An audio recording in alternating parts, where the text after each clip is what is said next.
The cover-up in Ukraine is getting worse, and these politicians are trying to cover their tracks before it's truly exposed.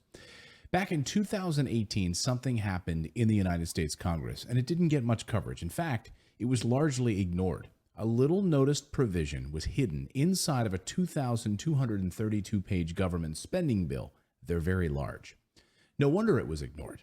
Who's reading this? Because the military-industrial complex runs Congress, and military spending bills are often ignored in the media and on Capitol Hill because everyone falls in line, lockstep, and they pass these weapons bills. No one asks any questions. But on this day, in 2018, there was an anomaly. Something didn't go as planned. What was the reason? Well, you see, this little simple paragraph was slipped into the bill. Yes, a tiny little paragraph that had incredibly profound consequences. It actually passed and was approved by Congress. But this isn't the first time. This little paragraph was included in 3 previous spending bills since 2015. This little paragraph tried to make its way into the spending bill by some brave members of Congress. Each time, though, it was removed, deleted, but not this time. You see, since 2015 and the overthrow of the Ukrainian government and the installation of a puppet regime, the United States government had been funneling millions of dollars in weapons to the Ukrainian military under the guise of protection. So for 3 years, and each of these spending bills as they came to the table, there was a tiny paragraph that was included, but it kept getting removed and deleted. But on March 28th of 2018, that paragraph somehow managed to make it through and passed Congress. It was included in the $1.3 trillion spending bill. So what did this paragraph say? Here it is. It said, quote, "None of the funds made available by this act may be used to provide arms, training, or other assistance to the Azov battalion." Yes, Congress had to include a paragraph that made sure all of these weapons were not getting into the hands of neo-Nazi-led Azov battalion in Ukraine. But there's just one problem, as we've reported on here in this show.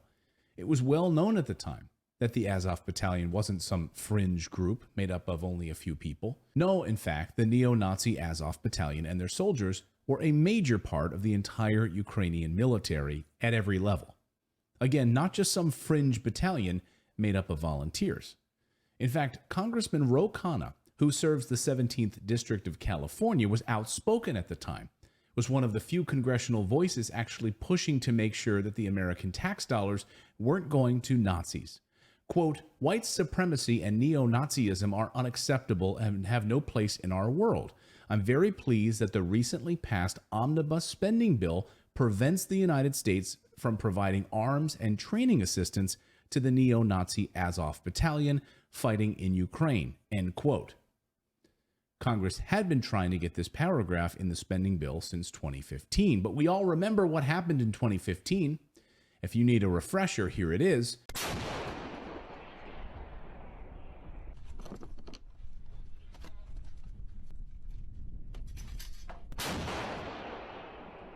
U.S. senators traveling to Ukraine, meeting with the Ukrainian paramilitary, telling them that we are going to be sending lots of weapons to you. Here they are. 2017 will be the year of offense. All of us will go back to Washington and we will push the case against Russia. Ми всі повернемося до Вашингтону і ми будемо відстоювати санкції проти Росії. Enough of a Russian aggression. Досить вже російської агресії. It is time for them to pay a heavier price. So to be clear, starting just after that visit, Congress removed this paragraph about money and weapons going to Nazis 3 different times. They removed this paragraph. They went in and cut it 3 times. Imagine being the congressman who did that. Like, "Hey, honey, how was your day at work today? What'd you do?" "Well, I went into a spending bill and, we continue to funnel money to Nazis and I removed a paragraph that would have stopped us from doing that." "You did, honey? So wait a minute, you're still sending money to Nazis?" "Yeah. What's for dinner?" In 2017, the Azov battalion posted videos showing their soldiers in Ukraine using US-made grenade launchers. Those videos were later removed and the Ukrainian National Guard issued a statement saying, "All good here, nothing to see. We made sure those grenade launchers were not in the possession of the Azov battalion any longer." Okay, nothing to see. All good, right? In 2018, U.S. military leaders were caught meeting with the neo-Nazi group in Ukraine. This is a photo from 2018. U.S. military leader on the left of your screen, Nazis on the right of your screen. Of course, this begs the question, why would Congress have to put a paragraph like this in their spending bill anyway? After all, tens of thousands of Americans lost their lives fighting Nazis to liberate Europe in World War II. Wouldn't we already have something on the books, something like some sort of a law, a vetting process perhaps, that keeps the United States from sending money and weapons to white supremacists, neo-Nazis? And the answer actually is yes, we do. It's called the Leahy Law, named after Vermont Senator Patrick Leahy, and it prevents the United States from sending aid to any group that the Secretary of State has credible information that such a unit has committed a gross violation of human rights. So if you're on this human rights violation list, you don't get money from the United States Congress, kind of. So we are not allowed to send money and weapons and other aid to groups that the Secretary of State's office has already deemed violators of human rights, which of course brings up the next question. Did the Secretary of State's office at the time already recognize the Ukrainian military Azov Battalion as violators of human rights? And the answer actually may surprise you. The answer is no, not officially, in fact. In fact, in 2018, their report, which you can very easily access on the State Department's website right now if you like, you'll see that most of eastern Ukraine is exempted from their human rights violation report in an area heavily controlled by the Azov Battalion. But interestingly, the State Department did recognize that the Ukrainian Security Service, the SBU, is known to torture, disappear individuals, arbitrary detention without due process, and other human rights violations are committed by the SBU. They are also responsible for the 2014 Maidan shootings in Kyiv. And they also are the very people that, regardless of the Azov Battalion, continue to receive money and support from the United States government. Also, this same group, the SBU, is responsible for grabbing Gonzalo Lira, journalist Gonzalo Lira, who had been reporting on the corrupt Zelensky regime. The SBU took him against his will, held him for 7 days, forced him to sign a non-disclosure agreement to silence him. But we continue to send money to them.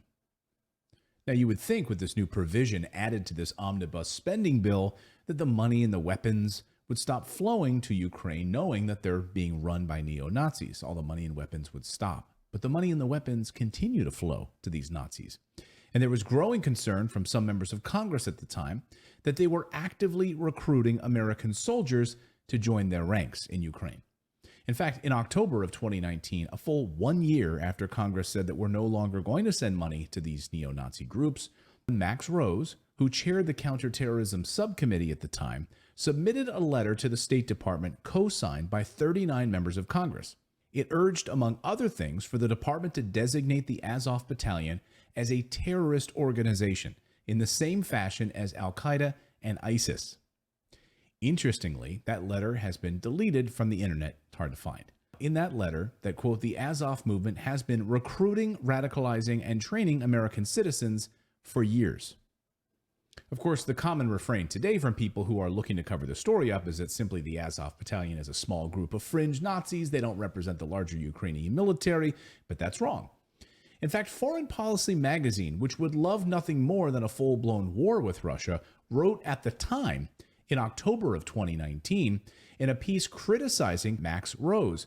They wrote this, quote, the Azov Battalion was founded in 2014 to help defend Ukraine against Russian-led proxy forces. It also quickly became known as a place where foreign far-right extremists could make themselves at home. Almost 6 years later, Azov has expanded into a multi-pronged movement with a political party, a street militia, and dozens of affiliated smaller organizations. The military unit is now under the auspices of Ukraine's National Guard and properly known as the Azov Regiment. It's why in Rose's letter referring to the Azov as simply the Azov Battalion is not only technically incorrect, but displays a lack of understanding about the movement itself. So let's get this right. In Foreign Policy magazine, in their attempt to discredit Congresswoman Rose's letter, they actually unwittingly revealed the size and the scope of the Nazi group, that it wasn't some small fringe group. It's a political movement. It's a street militia. It's a full-fledged regiment, actively recruiting other foreign extremists, and yes, from the United States and the United Kingdom. But we've been reporting on this show that the U.S. is continuing to funnel money and weapons to the Azov Battalion. And now we have our first confirmed American soldier killed in Ukraine. The truth is coming out, guys. And the United States is complicit in this funding of Nazis in Ukraine. Guys, be sure to subscribe to the channel. It really, really helps. And also make sure you hit that like button. It also pushes this information when you do that out to other people that need to see it. We'll be back here tomorrow.